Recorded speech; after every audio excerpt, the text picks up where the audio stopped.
Welcome to the Clean Truth, where we like to call bullshit on the status quo. On today's episode, Evonne and I talked to a former USDA inspector about the myths of food labels. Evonne and I both have always known the bullshit behind food labels and what the reality really is. I hope this shines a little bit of light on the bullshit marketing terms food companies use on their labels to attract people to buy them.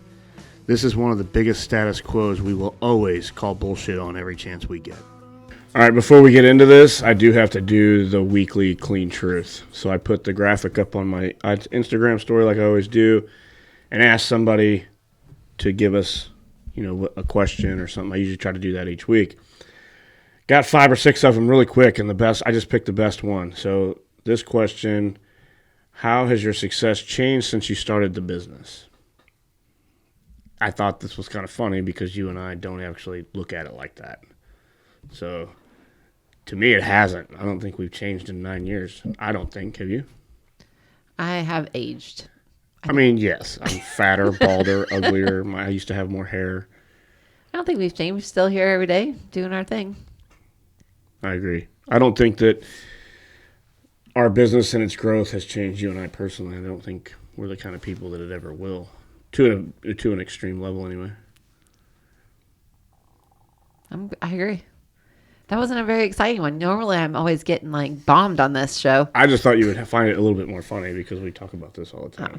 After we go to events and stuff like that. I thought after our blow up at the marketing meeting today that you were going to say something about us fighting, but we had a blow up at the marketing meeting? I mean, I wouldn't call it a blow up. I mean, it's gotten worse than that. Yeah, we didn't throw anything today. It was good. But we made up. We were good. The second part of the marketing meeting, became friends again. See, this is why we don't. I don't get invited very often to the podcast. She's not on the podcast very often. She was the co-host all the time, and then we just kind of fired her, and Ben kind now of Ben and Don have a bromance going on, so I get kicked to the curb. Yeah. And now Scott's got a mic. So I don't know.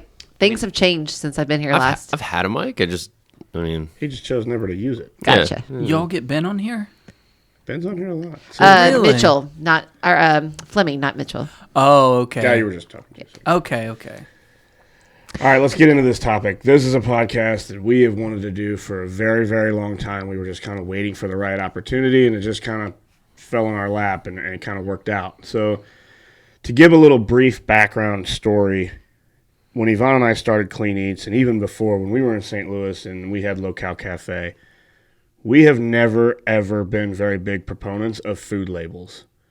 And what I mean, and food label claims, I guess is a good way to put that. So, we've never been really big on saying that our ingredients in our food is organic, or that we use free-range this, or cage-free that, or all-natural this. We've never, ever, ever been really big on making those claims with our food. We've tried to keep it as straight down the food spectrum as possible and make sure that we focus on portion control and keeping our food in its best natural state as possible. Am I right? Agreed. Okay. So our guest today is a former USDA inspector.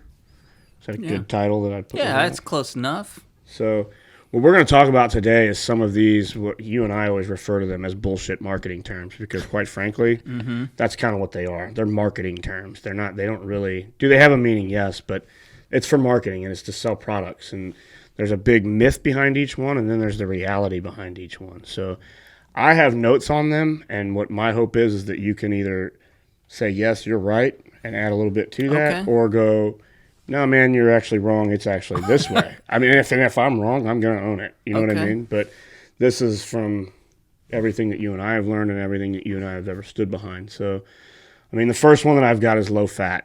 And usually the myth behind when people see a label that says low fat, it means less calories. And that's not always the case. Low fat does not always mean fewer calories. No, and usually you probably want to look at the sugar on something like that too. Sometimes low fat really means high sugar, because if you want your food to have flavor, it's going to be either fat or sugar. Sure.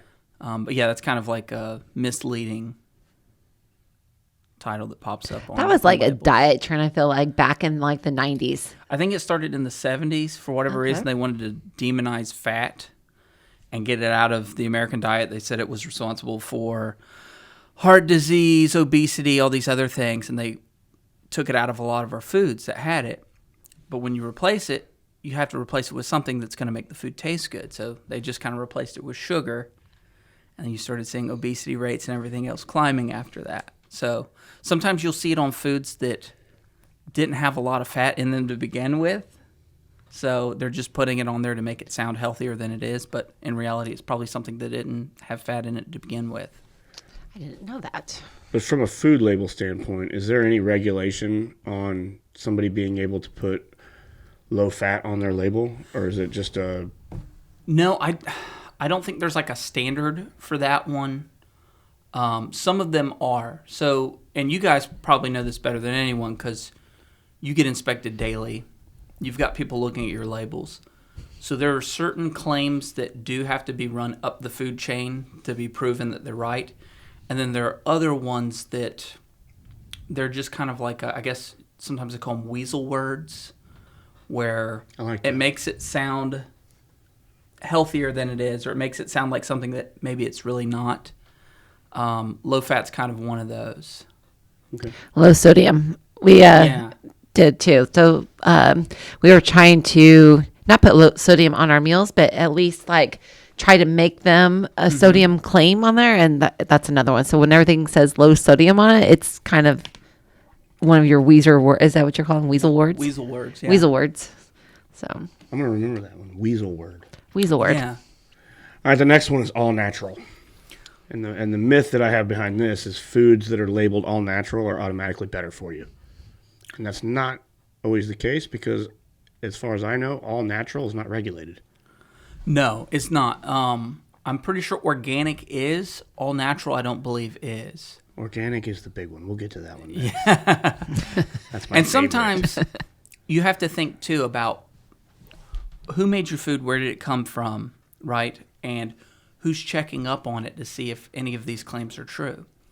So, for instance, let's say you have a food production facility that's only inspected by a county health department. So let's say this is like a restaurant. Yeah, like a restaurant. Like let's say in Tennessee. I don't really know how Tennessee's rules work. Maybe it's done by the state there. But let's just say, for example, it's a county health department that comes in and looks at it. The most they'll come in there might only be 4 times a year. And when they're coming in to look at stuff, labeling's not really high up on the list, right? It's not even really something. They might look at it when they're looking at where their food came from, but they're not going through and checking like, oh, wait a minute, does this really have more oil than whatever the second ingredient on the list is? They're looking at sanitation, probably. That's the main thing they're looking at. They're looking at food temperatures in the coolers. If any foods get cooked there, they're going to look at temperatures to make sure that they're cooked to the right temperature. They're looking at sanitation of the employees. Are they washing their hands? Are they wearing gloves? That sort of stuff. Labeling isn't really something that they dig deep into. It's just kind of a cursory thing. Okay, let's contrast that with, and I like to use you guys again because I know how your process works. You guys get inspected every single day. Your inspectors actually do look at your label. That's one of the things they're looking at. Is everything right on there? Are these proportions right? Is the net weight right? And that's true across the board for any sort of USDA place. These are places that get inspected every day. They go through labeling tasks probably several times a month. But the big thing is that they're getting inspected every single day. It's not 4 times a year and then we're done. So if you're only getting inspected maybe a handful of times a year, you can probably put whatever you want on your label. And you'll probably get away with it for maybe a really long time before someone higher up the food chain catches it. So does that go for menus also? Do you guys, when you go inspect? So for menus is something where usually if they're looking at a menu, the main thing they're looking for would be like a consumer advisory. So if you're offering something raw or undercooked, that's the main thing they're looking at. So if they see like eggs, that's one where you're going to go, oh, wait a minute. Do you offer these undercooked? Can I get this, poached, sunny side up? But they don't give 2 shits if it's free range or cage free eggs. No. And whether you make that claim. No, absolutely not. Pretty much the only people that are really going to dig into that is going to be USDA. Okay. That's probably the only agency that's really going to look at labeling claims. So do they have the, I guess, authority, or could a USDA inspector walk into our restaurant over there if we had cage-free eggs on our menu and it was labeled cage-free? If it's a restaurant, no. So that's the other thing too, is like people just think you go to the store, you get your food, or you go to the restaurant, you get your food. They don't think about who's looking at it. But there's this huge distinction of who looks at what and how often. Right. So in a restaurant, no, USDA wouldn't have any jurisdiction there. That's going to be whoever does restaurant inspections for wherever you live. So likely county or state level. And again, they don't, if you had like cage-free eggs on the menu, they don't go back into your coolers and look and see if you are selling cage-free eggs. No. At the most, they'll look at maybe a receipt from where you bought it from. But for the most part, they're not going to dig too deeply into it because they're there a couple times a year. They might have 2 or 3 other places they're going to go to that day. And if it doesn't look like it's something that's an immediate health concern, because that's kind of like what they're looking at, they're just going to move on. That's staggering, because do you know how many restaurants across the country do this shit? Oh, it's, yeah. And their customers go in there and they're just completely baffled. Yeah. They're buffaloed. Yeah. Oh, well, I'm going to eat here because they sell free range. Let's just get into that. So I'm going to save the best for last. I'm saving the organic label for last because it's my favorite. It's the best. And free range. So the myth that I have here is that your animal is just grazing in paradise when it's listed as a free range. And in reality, the USDA, as far as I know, has no requirements on the amount of time, duration, and quality of the environment of that animal. Yeah, so here's the thing with the USDA, too. So really, their inspection only starts from the moment that the animal gets to wherever it's getting slaughtered. So I know this because when I was with them, I spent a couple of days in the slaughter plants, a pig plant. So the first thing you look at is when the animals come to the plant. Because, most people probably don't know, the animals are raised somewhere else. And then when it's time for them to get slaughtered, they go to a facility. And this is a facility that has inspectors.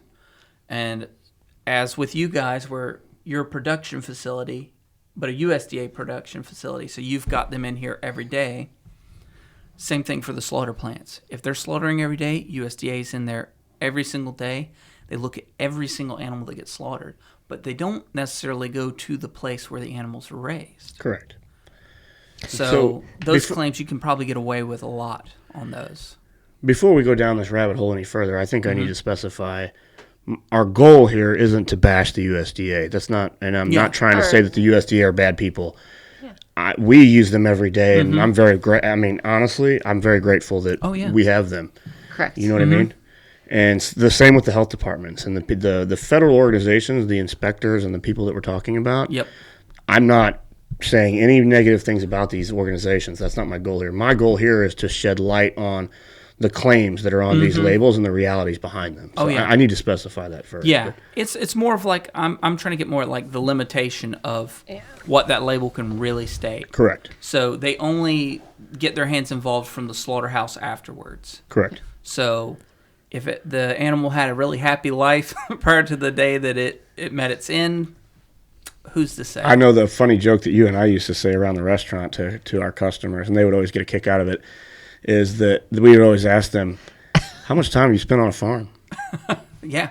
I mean, would you eat a chicken that was roaming around the farm eating cow shit and pig shit that was free range to eat whatever it's wanted? Not me. No. Which did you bring up animal welfare on here?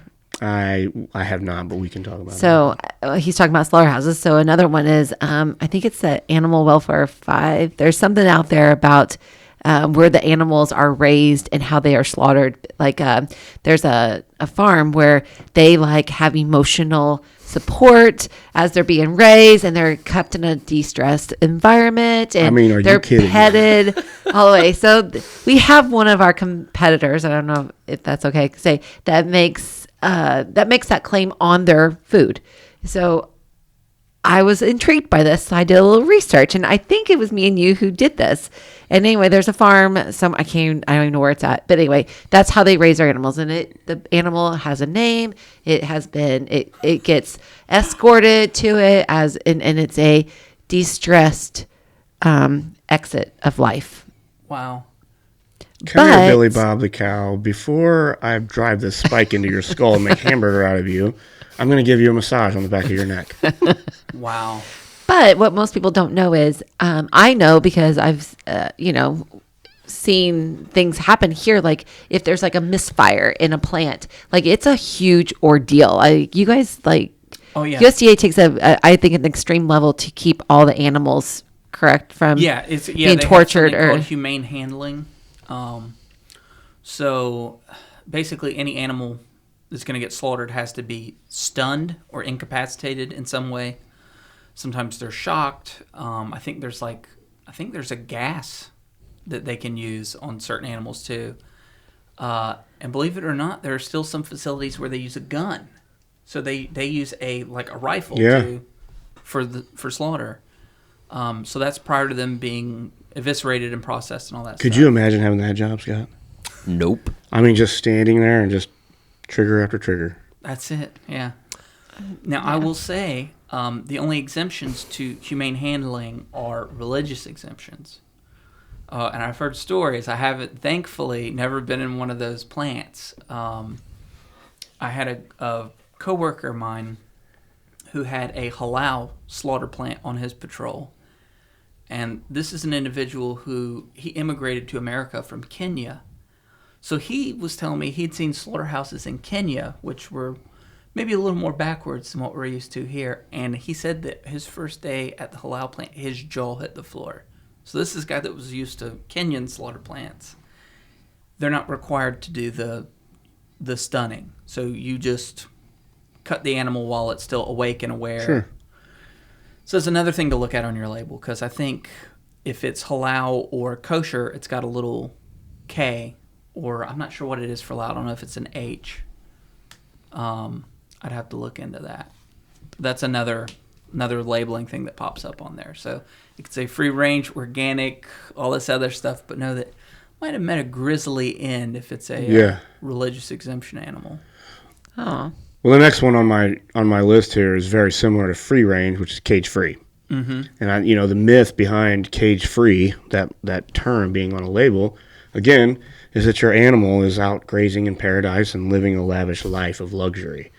When in reality, like chickens, for example, these hens are kept in grow houses with less than a foot by a foot area to roam around in. I mean, I don't know what else to say on that. That's not cage free. Again, well, they have the option to go outside, correct? Have you been to cage free? I haven't been to one of those yet. So there's a door, and then they have the option to exit the door and go into like a little grass area, which is probably real small too. But most of them don't exit that, but they get labeled. There's not a certain amount of time that the chicken has to be outside to be called cage free, is the thing with that. So right, but we've been to these facilities, and I've seen these little exits. And they ain't much of an exit. Chickens are stupid. Yeah. That is true. They ain't going to ask permission. Hey, man, can I go outside for a minute? Yes. They're just going to sit there and bebop up and down. So that's it. As long as you keep feeding them. Well, let's talk about gluten-free. So this is a good one. Yeah. So the myth behind gluten-free is that eating gluten-free is healthier and better for everyone. No. When in reality, unless you have celiac... Yep. Or an intolerance. I use the word intolerance on purpose because everybody goes, well, I have a gluten allergy. Yeah. Gluten is not an allergen. No, it's not. It's an intolerance.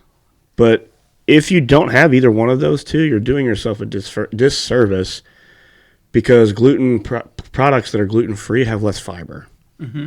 Way less fiber. More fat. And more fat. So it's not necessarily healthier. No. Now, I think, in my opinion, that people claim they have gluten intolerances when I think it's placebo. And I'm going to use myself as this example. I always tell people I don't like to eat gluten, but I don't have an intolerance, and I don't have celiac. The only thing that I've noticed, which, I mean, call it intolerance if you want to, is that when I do eat regular spaghetti, I get sleepy. But guess what? That's because I ate 80 grams of carbs and a plate of spaghetti. So, of course, it's going to make me sleepy. You know what I mean? But Right. other than that, there's no real advantage for me not to eat gluten-free. Now, I do know that county bus will, like, get you for this one, won't they, for the gluten-free? Gluten-free? Because most facilities are not certified gluten-free facilities. Yeah, that sounds like it's kind of getting to, like, probably FDA maybe. That I know that for USDA, the main thing they're looking at there, so, like, let's say you guys wanted to incorporate a new gluten-free meal. You would just have to show some sort of proof at either a state or federal level, depending on which agency you're dealing with, that wherever you're getting that product from already has the gluten-free thing on it. So you're just looking to see that somebody else went through the legwork of getting that special claim on their label. So at the county health department level, we would have to do that. At the county health department level, I've never seen... And what I'm getting at is restaurants. Yeah. When I say the county health department level, I've never talking seen restaurants. I've never seen anyone kind of go after someone for that. And that could be a different thing state by state. Some states, like, I wouldn't put it past California to really go after something like that. Saying, You know? well, I think, too, at the facility, too, like, when you put gluten-free, they're just saying that there's no grain in there. Yes. So there still could be a cross-contamination, Oh, there could which be. Yeah. is on our labels at our plants. You know, we make the statement, processed in a known allergen facility. So even if we put gluten-free on ours, it still technically is not, because we're not really certified, right? Yeah. So it sounds like it's probably, I'm guessing that's an FDA certification. That you have to... And unless you had that, you probably couldn't put that it was certified. Yeah. So maybe there's two different ones. Maybe there is I've seen certified gluten-free too. But that kind of goes back to what I was saying too about who's holding these places accountable. So why don't we talk about that for a minute? Yeah. I just thought about that when you mentioned that a second Yep. ago.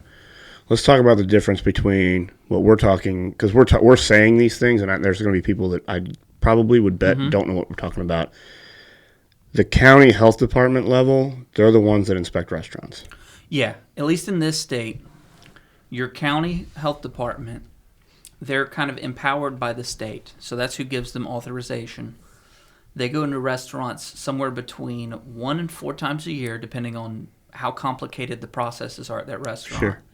And they do their what's called a risk-based inspection. So they're looking at the highest risk things and then lower risk things. So, like I said earlier, food temperatures, hygiene, that's stuff that's known to get people sick. If your food's too hot, bacteria grows in it, people get sick. If people aren't washing their hands, they've gone to the bathroom, they're bare hand contacting food, people will get sick. So that's your first level of inspection. That's for restaurants. So you're going out to eat, that's kind of your first one. Okay, then let's say you go to the store. You don't feel like going out to the restaurant tonight. You're going to go to the grocery store and buy some food and cook it yourself. The food you buy at the store, it comes from a distribution center. That's probably inspected at either a state or federal level, depending on how big the distributor is. Let's say you're buying maybe like a regional product, right? You know, we live in North Carolina. We eat things that other people don't eat in other states, right? So let's say you go and buy a pint of Eastern North Carolina style barbecue. It might be made at a state-inspected facility in Eastern North Carolina, and it might only stay in the state. So you could look at the label on that. It would have the state legend on it, which means that it was made in the state of North Carolina, and it doesn't go across state lines. Then you have the federal level. So you guys have a federal legend on your food. Because we ship across state lines. You ship across state lines.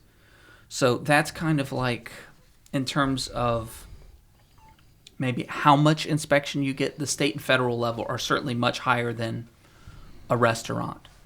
But in terms of who inspects what? So the FDA, the Food and Drug Administration, yeah, so it kind of versus what the USDA does. Okay, so really Explain we're the two talking differences. about, and this is where it gets weird, because some foods make no sense. The best example I can give you is a sandwich. So I like sandwiches. I like sandwiches too. So generally, if we're talking about meat and poultry, you're talking USDA. If you're talking something like juice and vegetables and seafood and stuff like that, you're talking FDA. A sandwich can be, filled with meat, right? You could have a Dagwood style sandwich where it's like, 12 inches tall and it's full of meat. If it's an open-faced sandwich, that's USDA. As soon as you put that extra piece of bread on top, now magically it's an FDA product. It doesn't make any sense. Even though it could have no vegetables in it whatsoever, the sandwich is an FDA product. Scotty, you know who makes up these rules? Who? Politicians. Yes. Anyway, carry on.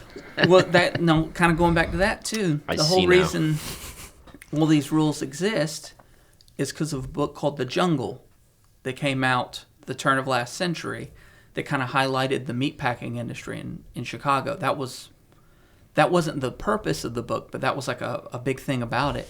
And the public demanded some rules to take care of their food because they're like, oh my God, this sounds awful. I don't want to eat that. And that's where all this stuff started. And now it's crazy. The rule books, you look at them, it's like a Bible, basically. But yeah, you have FDA that inspects some stuff, USDA that inspects some stuff, and then usually locally it's going to be a health department or maybe the state. Awesome. And so a consumer knows that by the legends. We keep saying the legends. That's the big thing. And that's what I think maybe a lot of people don't understand. If you're going to be ordering your food, so there's kind of an exemption. And I hate to say I wish for more legislation because I feel like it normally doesn't fix things. But for this, I could totally see it happening at some point in the near future. So the way it stands right now is that if you ship direct to consumer, like let's say I've got a county health inspection. Let's say it's just I cook food and I serve food there, but I decide I want to make a little more money by getting in on this meal prep thing that seems to be the big craze. I can make meals in the back of my restaurant where I'm only getting inspected somewhere between 1 and 4 times a year and ship them across the United States to anyone as long as I'm shipping directly to a person. Now, I can't ship them to be sold. Wholesaled. No wholesale. But still, that's crazy, right? It is. Mean, I could put whatever I want on the label because when the health department comes in, they're not really concerned about that. They're just here to look at whatever I'm making that day. They might see the labels or something on there, but they're not going to pay much attention to that. Versus someone like you guys where you've got them in here every day. They're scrutinizing your labels. But at the end of the day, all that scrutiny gives you that little legend that you can put on there. No, I totally agree with you. I know that's the number one reason why we don't let our franchisees do any type of wholesale distribution themselves. It's just the catastrophic risk behind it. Yeah. There's just not a lot of accountability. So, I think that's kind of really what the labeling thing all comes down to. You can use whatever weasel words you want. You can make whatever claims you want if there's no one there to check up on Correct. it. But you guys don't because obviously you're getting checked on every day. So what's on your label's correct, and people will know that because it's got that USDA legend on there. Well, let's get back to these weasel words. I got 2 more left. Okay. Antibiotic free. This is the one that makes... I laugh about this one, but... Oh, yeah. The myth is that this is regulated, that someone verifies that chickens are not given antibiotics, and that's just not true. So I can't speak for chickens, but the way it works with, I know, cattle, and I think it also works with swine, with pigs, they only check that once the animal arrives at the facility. So this kind of goes back to me saying that they don't really have a whole lot to do with the animals before they get to the slaughterhouse. So they could jack them up on a bunch of juice and absolutely. roids and shit before they drop them off to get slaughtered. That's it. Think of it's like a weightlifting competition. As long as they peak clean on the day of the competition, they're good to go, right? That's that's funny. it. I think that's true. I don't know. Yeah. But no, that's basically how it works. So they'll check injection sites when animals come to the slaughterhouse, and that is something they do test for. So the USDA will, like, sort of the same way that, and I guess you guys don't really deal with this because you don't have testing, right? Do you guys have any food that gets tested? We do not because of our... Because it gets heated by the end consumer. Correct. Okay, so certain types of food get tested by USDA. If you go to the store and you buy ground beef, that ground beef has likely been inspected and tested numerous times over. So it's probably pretty safe. I'm not saying you should eat it raw, but it's safe. It's been tested. Ready-to-eat foods. If a facility produces something that's considered ready to eat, like, your food, obviously you want your consumer to cook it when they get it, right? That's how it's intended to be. Correct. Okay. But let's say I go to a place and they're sending me beef jerky or something where I can just open the box and eat it. It's ready-to-eat food. That stuff gets tested too. Well, at the slaughter plants, the animals get tested for various things too. They get tested for bacteria to make sure that they're, like E. coli free. But they also get checked for, if they've been pumped full of antibiotics. But like I was saying, if you just wean them off of it before they get there, who's to say? So that one's definitely kind of a weasel word. So basically what you're saying is all meat and poultry is antibiotic free once it hits. Once it hits the slaughter plant, it's antibiotic free. And if it's not, it will test positive and they will have to recall that. Okay. And if you look online, the Food Safety Inspection Service, they have recall stuff on there every single day. And they do. Stuff gets recalled all the time for a ton of reasons. So why do you think there's been why do you think that these people are still getting away with this? Like, I can't think of a name brand off the top of my head, but, when you go to the supermarket and you grab one of those 10 packs of chicken breasts and it says antibiotic free on the label, every time I see that in the grocery store, I walk by it and I always look down and I'm going, no shit, asshole. I think it's mostly just because, like we were saying, with some of these weasel words, they're not required to get label approval. So only certain things require label approval where you're going to have to prove to the government that the food is whatever you claim it is. I think there should be a law against using it, period, right? Honestly, they shouldn't be allowed to put it on the package. Especially since there's no regulations. I've just, the restaurant is what drives me crazy because they use all these words on their menu. And I know when I go and I pay the pricing or the prices for that label on their menu, I know it's not correct. No. I know that they're not. And what about local, though? Is local on your thing? Because it's not, but we have a couple that say we use local farmers and yeah. They're asking for trouble. Well, they're asking for trouble because obviously it's not regulated. But again, it's not true. Like someone's coming in there and saying, hey, what farm did you buy this from? No, you can't put that on your menu today. Yeah, and where is it local to? Correct. Yeah, right? That's true too. Is it local to the big distribution center where it got shipped out of? Is it? I read a stat online before we did this that it was for them to quote unquote legally be able to say that, but I don't know who made that legally guideline. It has to be within a 100-mile radius of the location. Okay. Whether that's true or not, I don't know. Usually these distribution centers and stuff, they have some of them near wherever the stuff's being grown or the animals have been being raised because it costs a lot of money to haul them too far. So everybody's going to try and cut costs. My thing too is lettuce is not in season right now, right? Yeah. So if you are using, just say, I'm just using that because it's coming up in spring. Valid point. But if you're using local lettuce, where is that being locally grown? Because it's 32 degrees outside right now. Probably Mexico. Yeah. It's local to Mexico City. Yeah. So it drives me crazy. Mm-hmm. It just, and I'm and then why is the consumers that naive to believe these things too? I think people a lot of times just want to think that they're doing good rather than maybe think about. Oh, it's definitely a feel good thing. For sure. They want to kind of give themselves a little pat on the back, but they don't want to think too hard about it. Oh, is this really what it claims to be? And if it's something where nobody's going to hold you accountable for whatever the claim is, so if it's one of the kind of weasel words that don't require actual label approval from the USDA, they're going to put whatever they can put on there. Yeah, it's just. All right, well, let's get to the elephant in the room. I saved this one for the best for last, okay. And it's probably my biggest pet peeve: organic. I want to round up the entire organic community and put them in a room and then turn a TV on and then just go to town with them. This is my favorite. So the myth that I have in my notes, and what I'm hoping is that you can shed a little bit of light on some better statistics than what I have because I figured you would know better than me, but the myth is organic foods are healthier, safer, and better for the environment, when in reality, only 70% of the ingredients that are in that product have to be organically raised.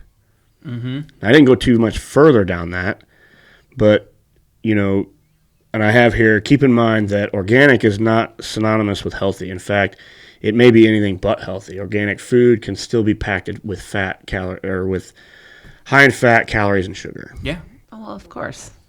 And it's not, you're right, it's not any healthier, right? I think there have been numerous studies on that where it's the same stuff. But I think we can go back to some of the previous conversations that we've had about a few of these other ones. We've been around farms. I've been around a farm my entire life. You grew up on one. And you know where crops are grown. And then you know where the ones that are grown that claim to be organic. It's probably right next to them. I don't have that strong of an arm, but I bet I can throw a baseball from one to the other one. That's correct, yeah. So what are some better statistics on the organic thing other than the 70% that I just mentioned? Because I've heard things like, out of that 70%, there's it's got like a 0.2% of that ingredient has to be organic. And it probably goes back to, again, like what type of food it is, what agency is overseeing it. So if it's an FDA thing, they might have different requirements from what USDA requires because they're using a different part of the Code of Federal Regulations. USDA might only require that you show that some part of it is organic, or the place you got it from had the label approval to say it was organic. So maybe, let's say you're making a lasagna and you're saying it's organic, it's all natural, whatever. Maybe only one part of that is, right?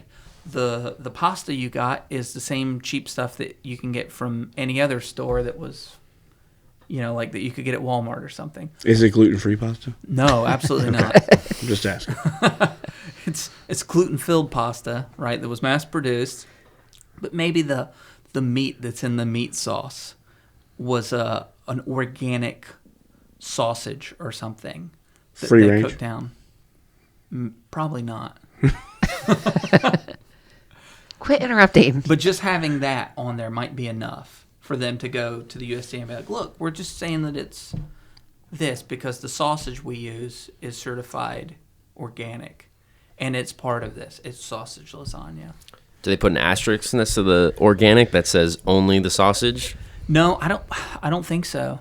No. So we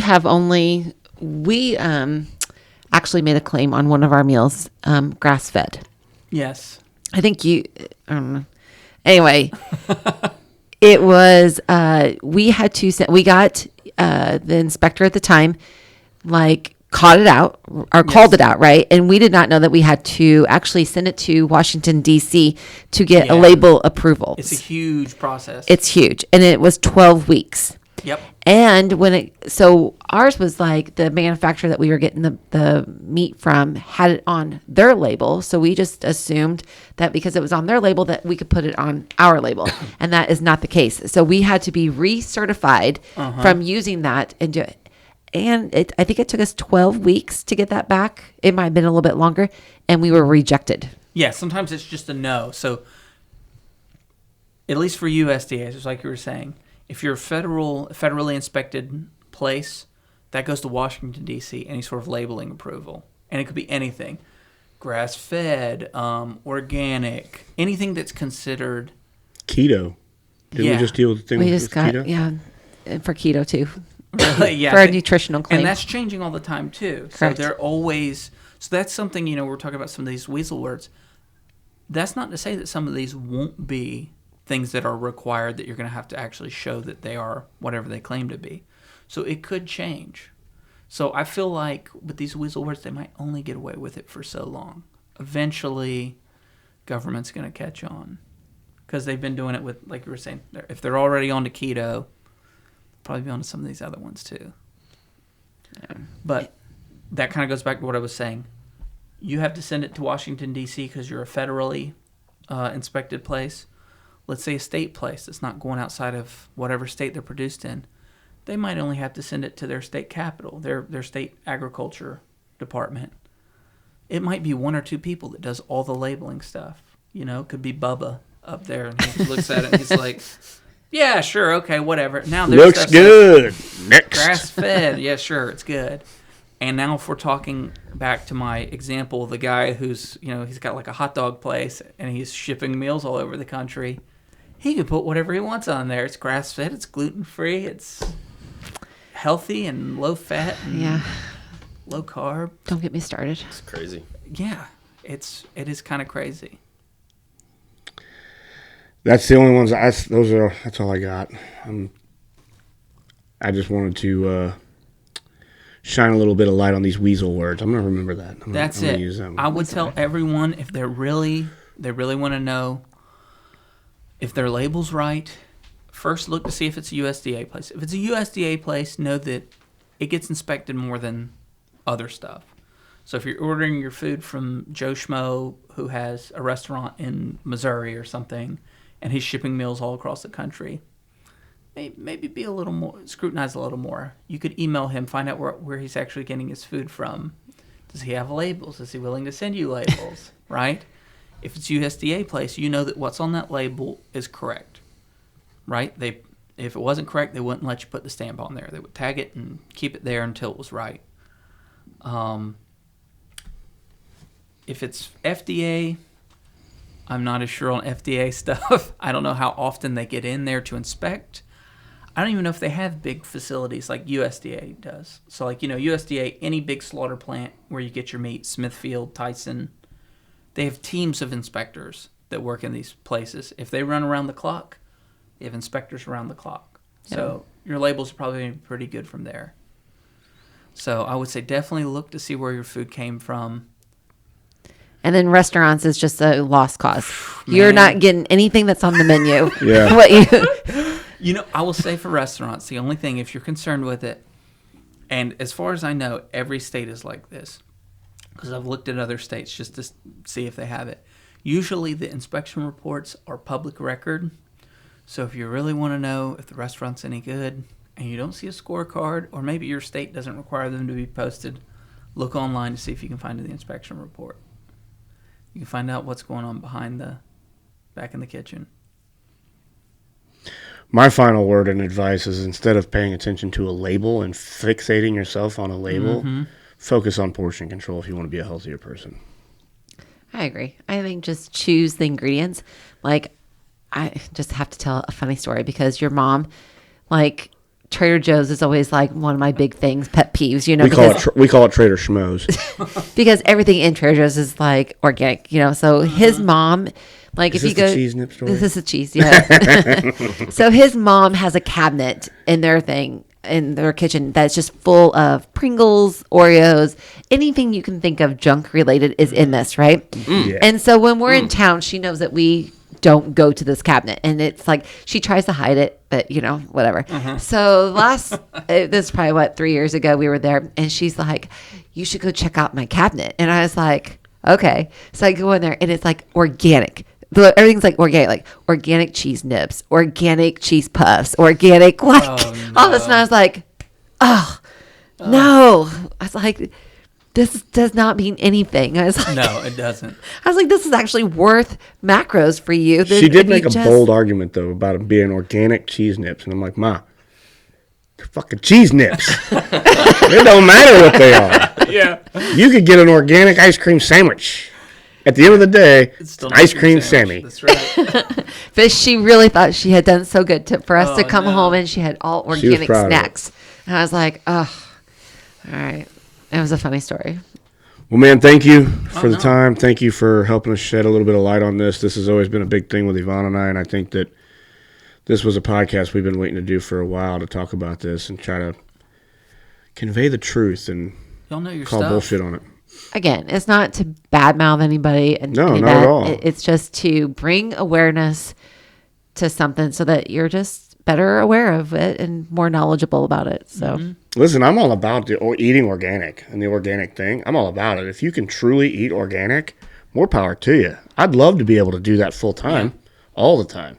I just know that there's about a 99.9% chance that it's almost, unless you live on a farm and you're growing all that shit yourself and you know exactly how it is, Exactly. it's impossible. It is next to impossible. It is. These companies have to make money. Obviously, they can't pamper every animal and give it that sort of life. You won't make any money that way. These I'd things love are to work mass at that farm. produced to be slaughtered. Correct. And sold. Was it stage 5, tuck you in at night, clearance? What was that? What'd you call it? And locally farmed. Come on, guys. There's snow on the ground in most states. It's not. And like I said, no lettuce is growing in North Carolina right now unless I guess there's some sort of hybrid greenhouse. Yeah. But again, not all the restaurants can buy the locally lettuce that is grown there. So they only have so much to go around. So if you see it in the store, you see it in the restaurants, and it's just a little bit of BS. Portion control. Yeah. That's it. All right, guys. Till next time.